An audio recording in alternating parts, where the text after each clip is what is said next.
Welcome to the PC current exam. आज हम इस वीडियो में डिस्कस करेंगे कि भारत में बैंकों का इतिहास, यानी कि जितने भी बैंक हैं उसके इतिहास के बारे में हम डिस्कस करेंगे और मोस्ट 24 क्वेश्चन को डिस्कस करेंगे। तो अगर वीडियो अच्छा लगे तो please like share and subscribe करें और वीडियो को अंत तक देखें। तो चलिए पहले क्वेश्चन की ओर चलते हैं। तो पहला क्वेश्चन है कि भारत में सबसे पहला बैंक किस वर्ष स्थापित किया गया है? तो ऑप्शन नंबर बी 1770 ईस्वी में स्थापित किया गया है। क्वेश्चन नंबर सेकंड की ओर चलते हैं। क्वेश्चन नंबर सेकंड है कि 1770 ईस्वी में स्थापित किए जाने वाला बैंक का नाम क्या था जिसे कलकत्ता में स्थापित किया गया था? तो option number D bank of Hindustan था। अब बैंक ऑफ हिंदुस्तान के सही प्रदर्शन न दिखाने के कारण इसे जल्द ही समाप्त कर दिया गया था। इसी कारण भारत का पहला बैंक ऑफ हिंदुस्तान को नहीं माना जाता है। क्वेश्चन नंबर 3 की ओर चलते हैं। क्वेश्चन नंबर 3 है कि सही अर्थ में भारत का पहला बैंक किस बैंक को माना जाता है? तो option number B Bank of Bengal को माना जाता है। क्वेश्चन नंबर 4 की ओर चलते हैं। क्वेश्चन नंबर 4 है कि बैंक ऑफ बंगाल की स्थापना कब की गई थी? तो ऑप्शन नंबर डी 1806 ईस्वी में की गई थी। अगले क्वेश्चन की ओर चलते हैं। अगला क्वेश्चन है कि भारत का दूसरा बैंक ऑफ बॉम्बे की स्थापना कब की गई थी? तो ऑप्शन नंबर बी 1840 ईस्वी में की गई थी। अगले क्वेश्चन की ओर चलते हैं। क्वेश्चन नंबर 6 है भारत का तीसरा बैंक ऑफ मद्रास की स्थापना कब की गई थी? तो ऑप्शन नंबर डी सी 1843 में की गई थी। क्वेश्चन नंबर 7 की ओर है चलते हैं। क्वेश्चन नंबर 7 है कि बैंक ऑफ बंगाल और बैंक ऑफ मद्रास और बैंक ऑफ बॉम्बे का विलय कर कौन से बैंक की स्थापना की गई थी? तो option number B Imperial Bank of India की स्थापना की गई थी, तीनों बैंक को मिलाकर। अब क्वेश्चन नंबर 8 की ओर चलते हैं। क्वेश्चन नंबर 8 है कि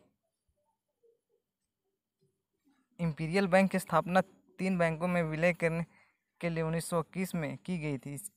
इसका राष्ट्रीयकरण कब किया गया था? तो ऑप्शन नंबर डी 1955 में किया गया था।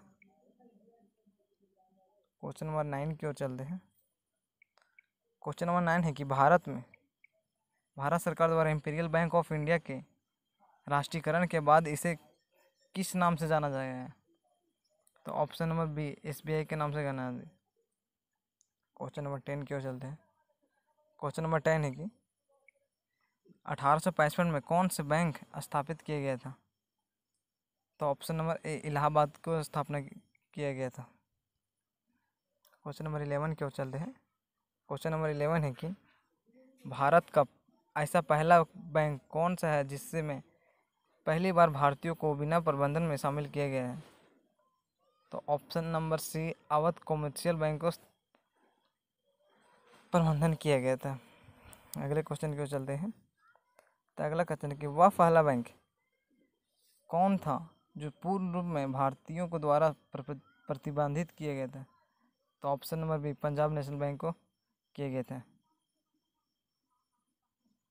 क्वेश्चन नंबर 13 की ओर चलते हैं।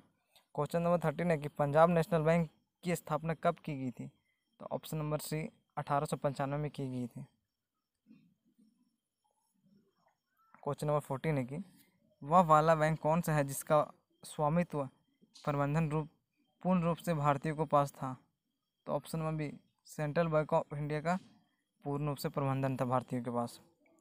क्वेश्चन नंबर 15 की ओर चलते हैं। सेंट्रल बैंक ऑफ इंडिया का स्थापना किस वर्ष की गई थी? तो ऑप्शन नंबर डी 1911 में की गई थी। क्वेश्चन नंबर 16 है सेंट्रल बैंक ऑफ इंडिया के पहले अध्यक्ष कौन थे? तो option number A Firoz Shah Mehta थे।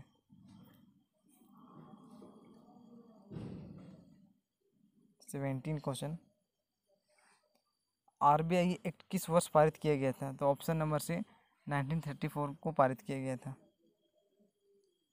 क्वेश्चन नंबर 18 की ओर चलते हैं। आरबीआई की स्थापना किस वर्ष की गई थी? तो ऑप्शन नंबर डी 1 अप्रैल 1935 में की गई थी। क्वेश्चन नंबर 19 के कि आरबीआई का राष्ट्रीयकरण कब किया गया था? तो ऑप्शन नंबर ए 1 जनवरी 1949 को किया गया था। क्वेश्चन नंबर 20 की ओर चलते हैं। क्वेश्चन नंबर 20 है बैंकों को विनियमन के उद्देश्य में से बैंकिंग के अधिनियम कब लागू किया गया? तो ऑप्शन नंबर सी मार्च 1949 में किया गया। क्वेश्चन नंबर 21 की ओर चलते हैं। वर्ष 1964 में कितने बैंकों का राष्ट्रीयकरण किया गया था? तो ऑप्शन नंबर सी 14 बैंकों का राष्ट्रीयकरण किया गया था। क्वेश्चन नंबर 22 की ओर चलते हैं। हाल ही में किस वर्ष एसबीआई ने 5 सहयोगी बैंकों को एसबीआई में विलय किया गया है? तो ऑप्शन नंबर बी 2017 में किया गया है। क्वेश्चन नंबर 23 की ओर चलते हैं। क्वेश्चन नंबर 23 है कि 2018 में किन तीनों बैंकों का विलय किया गया है? तो ऑप्शन नंबर डी सही है, तीनों बैंक। तो तीनों बैंक कौन कौन से हैं? देना बैंक, विजय बैंक और बैंक ऑफ बड़ौदा। ये तीनों बैंक को 2018 में विलय किया गया था।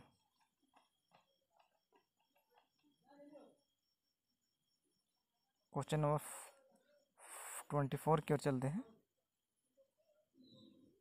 क्वेश्चन नंबर 24 के हाल ही में वर्ष 2019 में 10 बड़े बैंकों को विलय करके कितने बैंकों का स्थापना किया गई थी? तो ऑप्शन नंबर बी 4 बैंकों को मिलाकर विलय किया गया था। ये थे मोस्ट 24 बैंक से रिलेटेड क्वेश्चन। तब हम कुछ पॉइंट देख लेते हैं। तो Punjab National bank plus oriental bank, commerce plus United bank, ये हाल ही में तीनों बैंकों को मिलाकर एक बैंक किए गए हैं। और दूसरा है Canara bank plus syndicate bank, और तीसरा है union bank of India plus Andhra bank plus और कॉरपोरेशन बैंक, और चौथा है इलाहाबाद बैंक और इंडियन बैंक। इस विलय के बाद वर्तमान में भारत में कुल 12 सरकारी बैंक है। अब हम सारे को एक बार फिर से वापस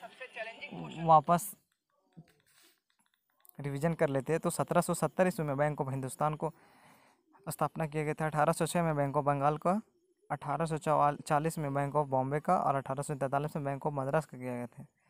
और 1921 में तीनों बैंकों को मिलाकर इंपीरियल बैंक को इंडिया का किया गया। और 1955 में भारत सरकार द्वारा राष्ट्रीयकरण के इसे स्टेट बैंक ऑफ इंडिया का नाम दिया गया।